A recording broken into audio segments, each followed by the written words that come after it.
اگلی سورت جو ہے وہ بھی آخرت کی خبر ہے جی اس کے اندر. ویسے تو اس میں مدنی سورت لکھی ہوئی ہے لیکن یہ مکی ہی ہے اپنے اسلوب کے اعتبار سے. مکی صورتوں کا ایک خاص مزاج ہے, عقیدہ توحید آخرت کے اعتبار سے انذار بالآخرہ. بسم اللہ الرحمن الرحیم. اذا زلزلت الارض زلزالہا, جب تھر تھرانے لگے گی زمین پوری شدت کے ساتھ. زلزلہ کا لفظ اردو میں بھی استعمال ہوتا ہے نا, یہ زلزلہ عربی کا لفظ ہے, ارتھ کوئک جسے ہم انگلش میں کہتے ہیں, لیکن یہاں اس ارتھ کوئک کا ذکر آ رہا ہے جو قیامت کا بڑا زلزلہ ہے. ان زلزلۃ الساعۃ شیء عظیم, جو سورہ حج میں آیا کہ قیامت کا زلزلہ بڑی چیز ہے. جب تھر تھرانے لگے گی زمین پوری شدت کے ساتھ. وَأَخْرَجَتِ الْأَرْضُ أَثْقَالَهَا, اور زمین اپنا بوجھ بار پھینک دے گی. یعنی زمین میں جتنے لوگ مردے دفن ہیں, جانور ہیں, چرند پرند, سب کے سب باہر پھینک دیے جائیں گے. وَقَالَ الْإِنسَانُ مَا لَهَا, اور انسان حیران ہو کر کہے گا یہ کیا ہو گیا.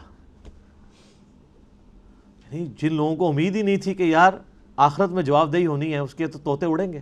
ایون جن کو امید بھی تھی ان کے لیے بھی پریشانی والا معاملہ بن جائے گا اگر انہوں نے زندگی اللہ اور اس کے محبوب صلی اللہ علیہ وآلہ وسلم کی اطاعت میں نہیں گزاری. یومئذ تحدث اخبارہا, اس روز زمین اپنی ساری خبریں دے دے گی. کیا بھئی, جس کہتا ہے زمین کے اوپر کوئی شخص گناہ کرتا ہے, زمین نے اس کا ریکارڈ رکھ لیا ہے. وہ زمین بولے گی اس دن کہ اس نے میرے پہ یہ گناہ کیا. زمین اپنی خبریں دے گی, ہر چیز گواہ ہے, زمین بھی گواہ ہے. بِأَنَّ رَبَّكَ أَوْحَىٰ لَهَا, آپ کے رب نے اسے یوں ہی حکم بھیجا ہوگا. یعنی اللہ اس کو زبان دے دے گا, جو سورہ حمیم سجدہ میں آتا ہے کہ انسان کی کھالیں, جسم کے اعضاء بھی اس کے خلاف گواہی دیں گے.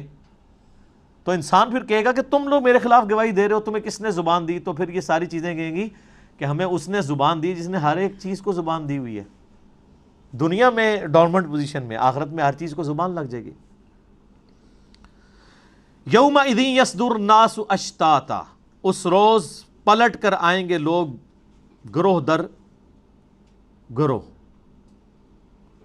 لیروا اعمالہم, تاکہ انہیں دکھا دیے جائیں ان کے اعمال. گروہوں کی شکل میں اٹھائے جائیں گے. اچھا, یہ سورہ الزمر, زمر بھی کہتے ہیں گروہ, اس میں بھی آتا ہے کہ جنتی بھی گروہ کی شکل میں جنت میں داخل کیے جائیں گے اور دوزخی بھی گروہ کی شکل میں. اس کے پیچھے حکمت کیا ہے؟ دنیا میں جو کہیں بھی لگا ہوا ہے نا, کوئی نہ کوئی اس نے اپنا لیڈر بنایا ہوا ہے. قادیانی جب دوزخ میں پھینکے جا رہے ہوں گے تو Ghulam Ahmad Qadiani as a leader پورے گروہ کو لیڈ کر کے لے کے جا رہا ہوگا. اور آپ کے بھی جو بزرگ جہاں جہاں جا رہے ہوں گے, جس نے گمراہ کیا ہوا وہ ساتھ لے کے جائے گا. حتیٰ کہ سورۃ الاعراف میں آتا ہے کہ لوگ کہیں گے یا اللہ ہمارے بزرگوں کو دگنا عذاب دے, انہوں نے ہمیں گمراہ کیا. اللہ فرمائے گا سب کے لیے دگنا ہے, کیونکہ تم نے بھی تو آنے والوں کو کیا تھا. ہر بزرگ کے اوپر ایک بزرگ ہوتا ہے نا. اگر ایک بزرگ کہ اللہ میرے بزرگ کو دگنا عذاب دے, تو اللہ کہے گا تو بھی تو بزرگ ہیں بعد علیحدہ. تو گروہ در گروہ لوگ دوزخ میں داخل کیے جائیں گے.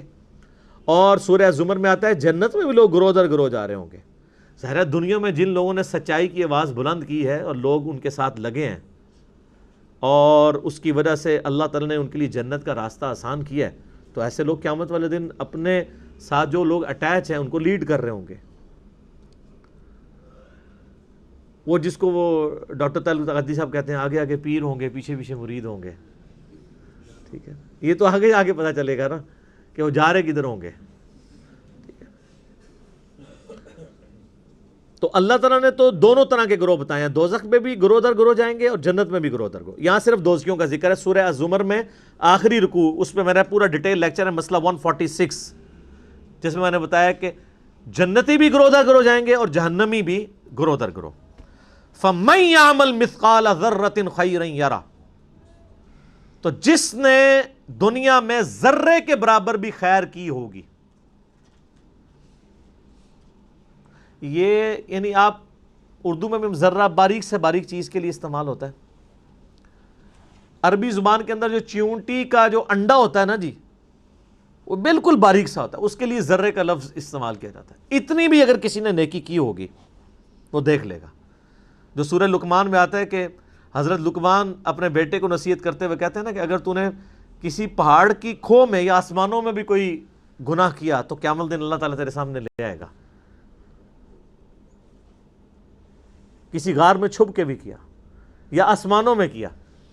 اس ٹائم تو لوگ سوچتے ہوں گے کہ آسمانوں میں گناہ کہاں سے ہو سکتا ہے؟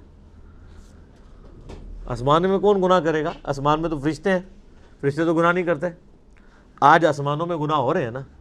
یہ ساری بغیرتی جو ہے وہ ایئر فلائٹس کے اندر ہو رہی ہوتی ہے. سارے چوری کے موبائل ادھر آ رہے ہوتے ہیں پاکستان میں.